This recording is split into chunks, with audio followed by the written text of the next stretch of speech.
Chers habitués de la pensée et les hommes, merci de votre fidélité. Et si vous êtes des téléspectateurs occasionnels, eh bien, bienvenue. Je vais avoir le plaisir de vous présenter quelqu'un dont je vous garantis que vous garderez la mémoire, mais c'est dans un instant.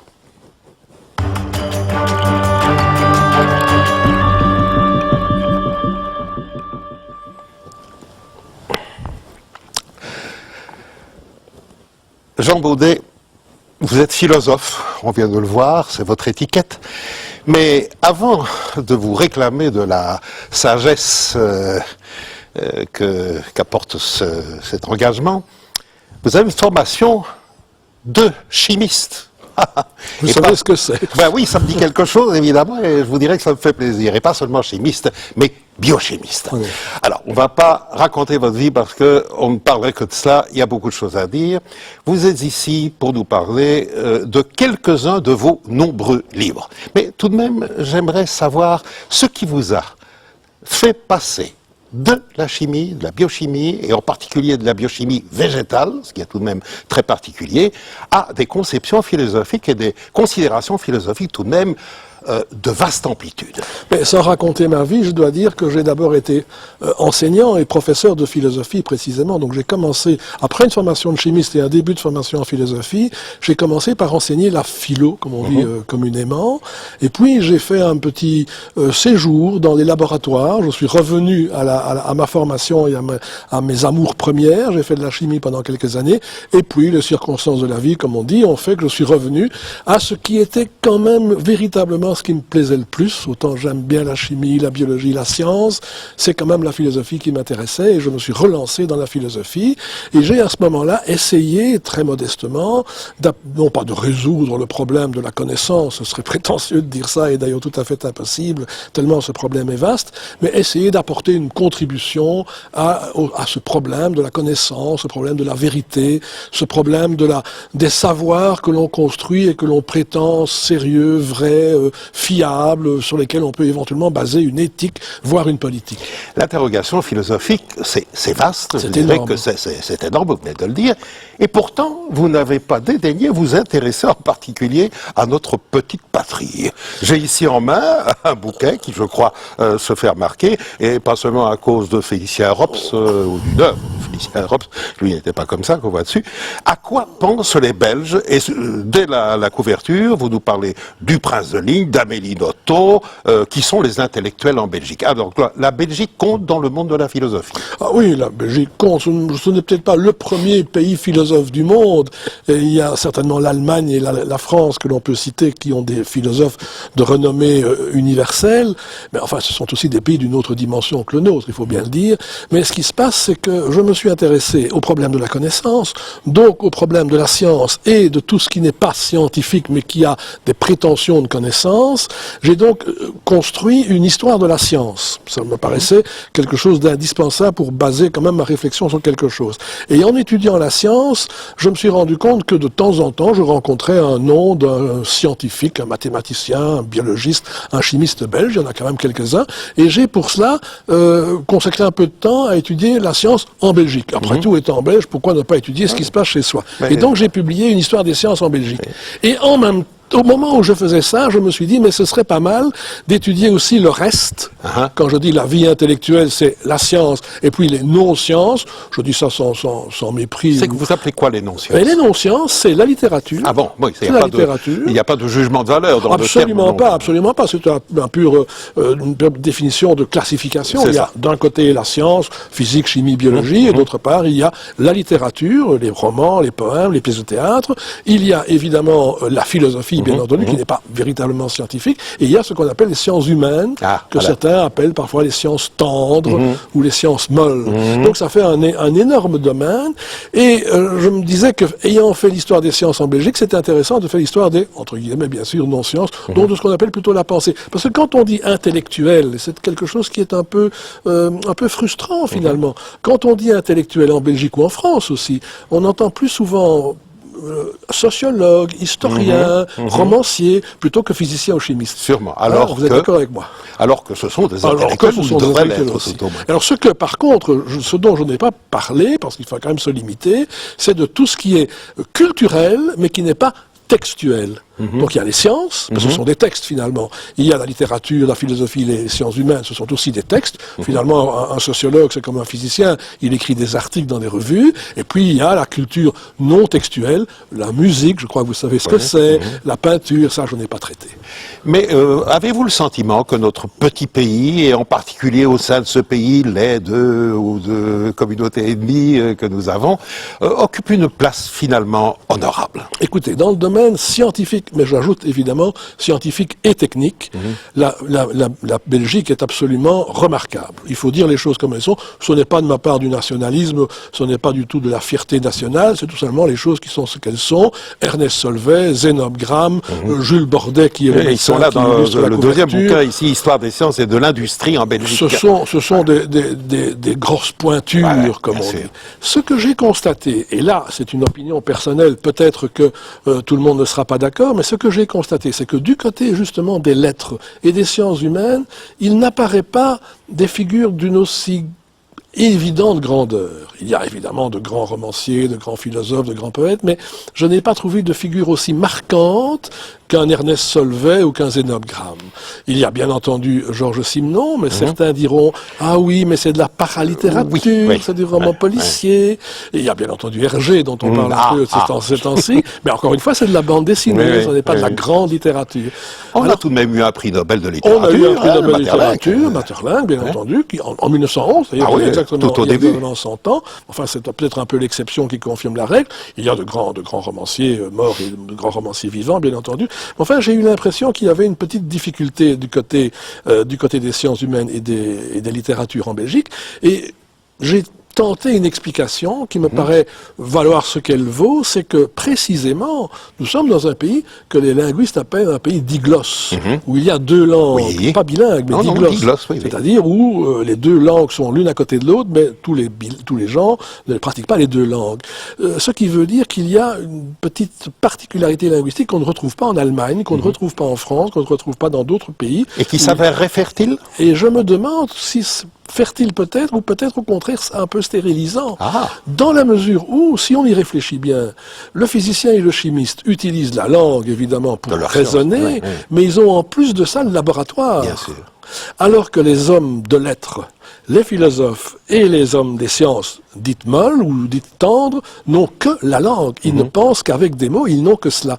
Et s'il y a un rapport à la langue qui est un peu difficile, peut-être que ça inhibe un petit peu. Ben, c'est une théorie, hein, je ne prétends ça.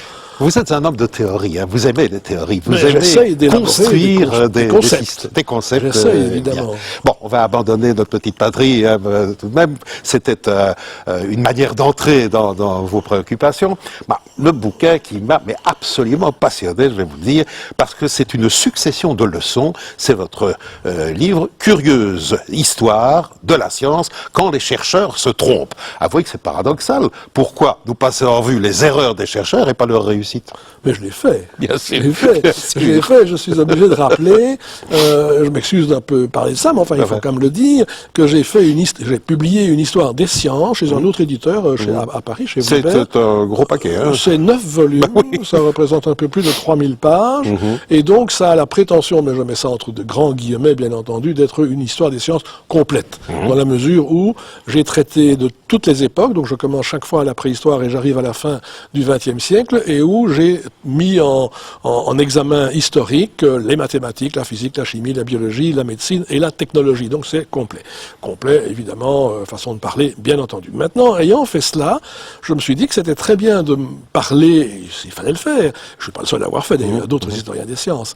C'est très bien de parler de la science qui gagne, de la science qui réussit, de la science qui arrive à des résultats, mais il y a aussi tous les chercheurs qui se trompent, qui font des erreurs, qui font de mauvaises observations, et dont on ne parle plus, parce qu'évidemment, ils sont oubliés par l'histoire. Ça méritait quand même d'être rappelé, parce que ça explique comment la science fonctionne. Et oui, si je vous ai bien lu, les erreurs, c'est pas du temps perdu. C'est pas du temps perdu, c'est fécond.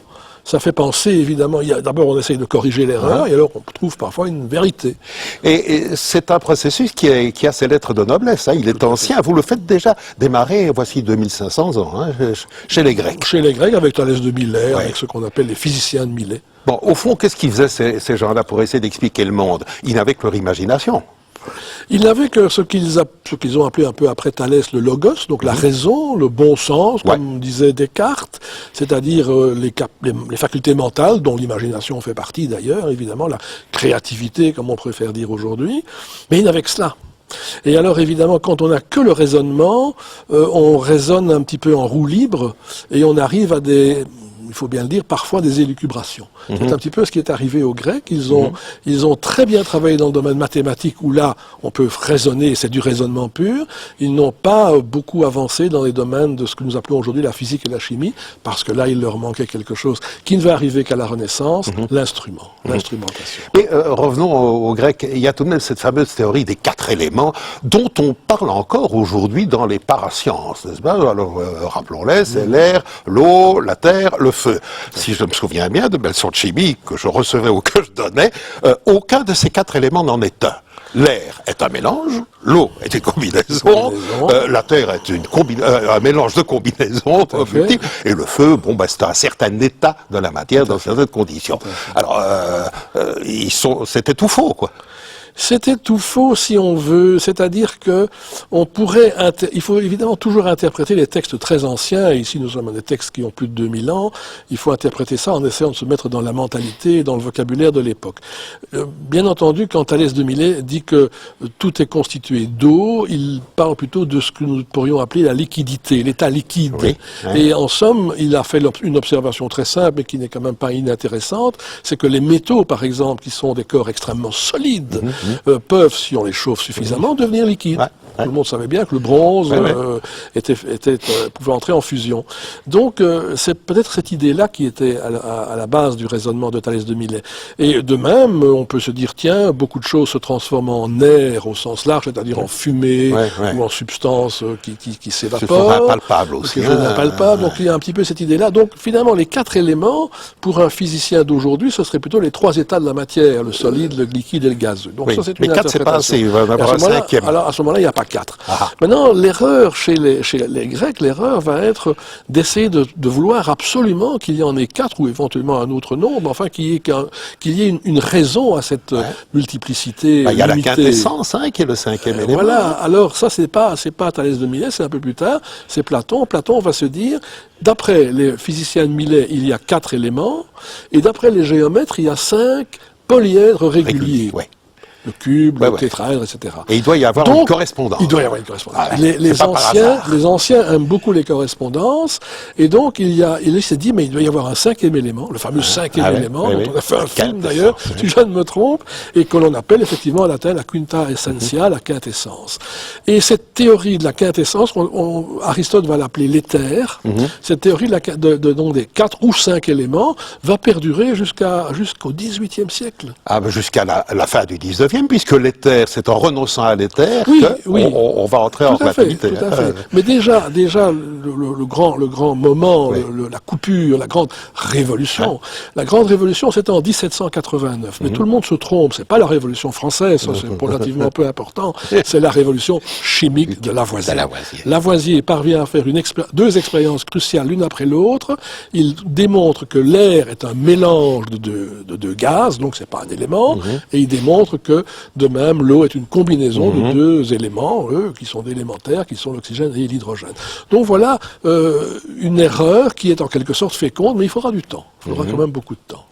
Des erreurs fécondes, l'histoire des sciences en est jalonnée, on ne va pas toutes les passer en revue. Il y en a une que vous aimez beaucoup. C'est les fameux rayons L. Nous sommes à la fin du 19e. Au début du 20e. Début du 20e, oui. Oui, mais je dis la fin du 19e parce qu'on a eu les rayons X, on a découvert les rayons ultraviolets. Donc on sait qu'il y a beaucoup de rayons. Alors racontez-nous l'histoire des rayons L. Vous avez raison de parler du 19e siècle, parce qu'à cette époque-là, il y a une véritable rayonmania. Tous les physiciens essayent de trouver de nouveaux rayons. C'est à ce moment-là que Pierre et Marie Curie découvrent le polonium et le radium et étudient le rayonnement notamment de l'uranium et des autres éléments qu'ils vont appeler, c'est eux qui d'ailleurs utilisent ce terme-là, des éléments radioactifs.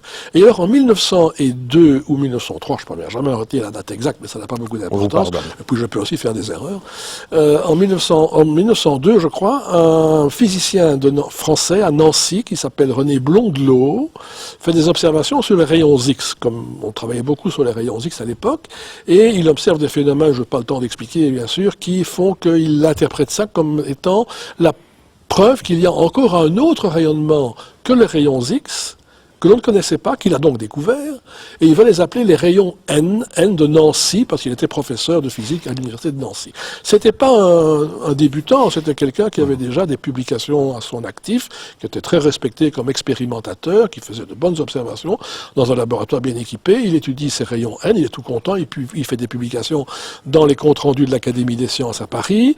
Il étudie et il mesure les longueurs d'onde des rayons N, et il montre évidemment à ses étudiants et à ses assistants et à ses collègues. Un collègue de la faculté de médecine se rend compte que des rayons N sont émis par le corps humain. Donc ça devient extrêmement intéressant. C'est un phénomène qui n'est pas uniquement physique, mais qui est biologique. On en parle de plus en plus. Il y a une 50aine d'articles qui sont publiés, jusqu'au jour où un Américain qui s'appelle Wood, un physicien américain, se dit, tiens, moi je vais essayer de faire, qui avait pris connaissance de ça dans la littérature scientifique de l'époque, moi je vais essayer de produire dans mon laboratoire, il a un laboratoire bien équipé, je vais essayer de produire des rayons N, il n'y arrive pas. Alors, c'est un Américain, il a des dollars, il va faire les voyages, il va traverser l'Atlantique, il va arriver jusqu'à Nancy. Chez M. Blondelot, il est très bien accueilli. Ils font des expériences ensemble dans le laboratoire, et alors, Wood se rend compte que les rayons N n'existent pas. Mais tout ce qu'il avait mesuré alors? Tout ce qui a été mesuré était l'objet d'une hallucination, et non seulement d'une hallucination répétée, mais d'une hallucination collective, puisque ses confrères, toute son équipe, et même des gens qui n'appartenaient pas à son équipe, ont prétendu voir les effets de ces fameux rayons N. C'est une histoire absolument merveilleuse. Ah oui, mais elle est terrible. Est-ce qu'il y a encore possibilité d'aventure de ce genre? Bien sûr, on peut toujours je suis presque sûr que vous êtes là, mais enfin, on ne sait jamais. Peut-être que j'ai une hallucination, ou bien que vous avez une hallucination en me regardant. Il faut bien se rendre compte, et je crois que c'est une leçon que les physiciens, les chimistes, les expérimentateurs connaissent bien, il faut se méfier de tout ce que l'on observe. Ce n'est pas facile d'observer. Il faut apprendre à observer. On peut faire de faux constats. On peut faire de faux constats. Dès qu'il y a un appareil qui est utilisé, un microscope, une approche, c'est comme ça qu'on a découvert les Martiens. On a découvert des canaux, des fameux de Schiaparelli. Les canaux de Schiaparelli sur la planète Mars. Il n'y a plus de canaux sur Mars maintenant. On n'en voit plus. On ne les voit plus. Pourtant, on les voyait. On les voyait. Donc, il y a des choses intéressantes quand même. Mais dites donc, beaucoup plus près de nous et dans un domaine qui vous est proche, qui est celui de la biochimie et de la médecine, il y a Jacques Benveniste. Et qu'est-ce que c'était encore? C'était la mémoire de l'eau. C'est-à-dire que alors de quoi s'agissait-il? C'était pour rendre compte de l'efficacité de l'homéopathie, je crois.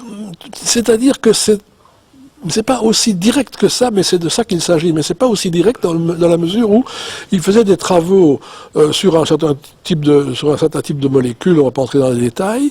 Et il essayait d'observer ces molécules comme font tous les chimistes et biochimistes. Mais il était subventionné par un laboratoire de produits homéopathiques. Oui.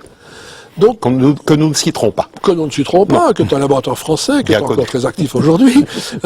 Bon, alors, évidemment, est-ce qu'il y a eu, et là, c'est très difficile, Jacques Benveniste est décédé, on ne peut pas, on ne sait pas, est-ce qu'il y a eu une influence, est-ce qu'il a été, de façon peut-être éventuellement inconsciente, mené à faire des découvertes dans un certain sens, on n'en sait rien, c'est un peu mystérieux. Toujours est-il qu'il a mis en évidence un phénomène, ce phénomène qu'on a appelé la mémoire de l'eau. D'autres biochimistes vont le trouver, mais d'autres ne vont pas le trouver. On peut peut-être rappeler, si vous permettez, pourquoi c'est important. Ce qui dérange dans l'homéopathie, c'est que les remèdes homéopathiques seraient actifs, alors que pour un chimiste normal, il n'y a rien dedans. Mais c'est ça le problème. Alors, or, il n'y a rien maintenant, mais il y a eu, puisque pour préparer le médicament, on a mis vraiment de la matière active dedans. On a beaucoup secoué, beaucoup dilué, au point que pour nous chimistes, il ne reste plus rien. Or, il semble qu'il resterait tout de même quelque chose, et c'était ça, C'est ça, l'idée de la mémoire de l'eau. c'est ça. Et quoi? Alors, l'eau a de la mémoire ou elle n'en a pas? En tout cas, pas tel que Benveniste a cru le trouver. Ça, c'est absolument maintenant considéré comme terminé. C'est dommage. Ça aurait été soit la preuve de l'homéopathie, soit la preuve d'autre chose. Enfin, ça aurait été intéressant, mais bon, ce n'est pas le cas. Mais il y a d'autres, dans mon livre, il y a quelques autres cas comme ça qui ne sont pas tout à fait élucidés, parce qu'il y a des erreurs. Dans le cas de Benveniste, on se pose vraiment la question, est-ce que c'est une erreur de bonne foi, ou est-ce que c'est une manipulation? On ne sait pas très bien. On n'a pas les éléments pour... C'est un problème de juge. Hein, je crois que c'était un homme d'excellente réputation. Oui, il avait excellente réputation. C'est un chercheur du CNRS, qui n'est pas n'importe quoi en France, donc c'était vraiment... Faisons plutôt l'hypothèse de la bonne foi. Tout à fait, tout à fait. Il y a aussi des idées un peu saugrenues, et on en revient aux Grecs. Bon, cette idée que comme il y a 5 polyèdres réguliers, il y a des tas de choses qui doivent aller par 5, bon, c'est tout de même ce même esprit qui a conduit au tableau de Mendeleïev à la fin du XIXe siècle. Là, on a cru voir de la régularité, et il y en a. C'était pas tout à fait celle qu'on croyait, mais il y en a. Ça, c'est une très très très belle histoire. Je voudrais avoir le temps d'expliquer, parce que c'est une très très très belle histoire. C'est une très belle histoire. C'est comment on est arrivé à comprendre que les vrais éléments chimiques, ceux qui sont effectivement identifiés dans des laboratoires depuis Lavoisier, et Lavoisier en connaissait une trentaine. Il appelait ça d'ailleurs des corps simples plutôt que des éléments, parce qu'il n'aimait pas beaucoup le mot élément. Et puis, au XIXe siècle, après lui, grâce à ces méthodes, on a découvert d'autres substances élémentaires qu'on a quand même fini par appeler éléments. Et alors, on s'est rendu compte que ces éléments avaient, dans le cadre de la théorie atomique qui avait été revivifié en quelque sorte par John Dalton, qui est un Anglais, on s'est dit, tiens, mais dans le fond, ces atomes n'ont qu'une seule chose que l'on peut mesurer, c'est leur masse atomique, leur poids, le poids relatif par rapport aux autres. Donc, je m'excuse, mais je suis obligé d'entrer un peu dans les détails techniques. Donc, un certain nombre de physiciens et surtout des chimistes se sont mis à essayer de manipuler ces masses atomiques. Et Döberheiner, qui était un Allemand, a constaté qu'il y avait certaines régularités. Je ne vais pas entrer dans les détails. Et c'est à ce moment-là que finalement, mais ça a quand même pris une trentaine d'années, Dimitri Mendeleïev, un Russe, est parvenu à trouver le moyen de mettre tous les éléments connus, il y en avait 63 à son époque, tous les éléments connus dans un tableau, et il était même arrivé à constater que dans son tableau, il y avait des cases vides, dont il a pu prévoir qu'elles auraient telles caractéristiques. Et alors on a trouvé ça après. Mais donc si je reviens à une chose que vous avez dite au début de notre entretien, les progrès se font parce que il y a des gens qui ont des idées. Ces idées, ce sont des conjectures, comme on dit en mathématiques, que l'on doit absolument vérifier. Certaines de ces idées s'avèrent fausses, dommage, tant pis. Ou bien, elles ne sont pas tout à fait justes, mais on les corrige. On les rajuste. Alors, est-ce que... Allez, il y en a une que j'aimerais bien voir se vérifier, c'est l'idée de la fusion froide. Alors, de quoi s'agit-il? C'est une bombe nucléaire, une bombe H, pas une bombe A, pas la bombe d'Hiroshima, c'est la bombe la plus terrible. Thermonucléaire. Et il paraît qu'on pourrait la faire fonctionner lentement et avoir là une source... C'est-à-dire que le problème de la fusion, c'est d'arriver à fusionner deux noyaux d'atomes... D'hydrogène pour faire... En l'occurrence, d'hydrogène, qui sont les atomes les plus simples, pour faire autre chose. Mais alors, ça libère, d'après les calculs de la relativité d'ailleurs, ça permettrait de dégager une énergie énorme. C'est le contraire de la fission qu'on utilise dans les réacteurs nucléaires. Or, qu'est-ce qui se passe, qui est connu, qui est bien théorisé par les physiciens, c'est que les deux noyaux d'hydrogène sont électriquement positifs, donc se repoussent. Et ils se repoussent d'autant plus qu'ils s'approchent, puisque la force de répulsion devient de plus en plus grande. Donc, pour arriver à vaincre cette force de répulsion, il faut une énergie énorme qui serait thermique et donc une température élevée. Et là, c'est le problème, une fusion froide à la température du laboratoire, on ne voit pas très bien comment ça fonctionne. Vous n'êtes pas prophète, mais vous y croyez? Vous croyez qu'un jour, on n'y croyez pas? C'est dommage. Pourtant, j'aurais bien aimé, ça m'aurait fait plaisir. Bon, vous voyez que parler avec Jean Baudet, c'est passionnant, on voudrait que ça dure longtemps. Le lire, c'est à peu près la même chose. Tiens, j'ai ici sous les mains Quand l'homme a inventé les religions et les philosophies, curieuses histoires de pensée, vous montrez qu'il n'y a pas que la science qui évolue de manière un peu curieuse, comme vous venez fort bien de le décrire, mais qu'il en est ainsi de toute pensée humaine. Bien.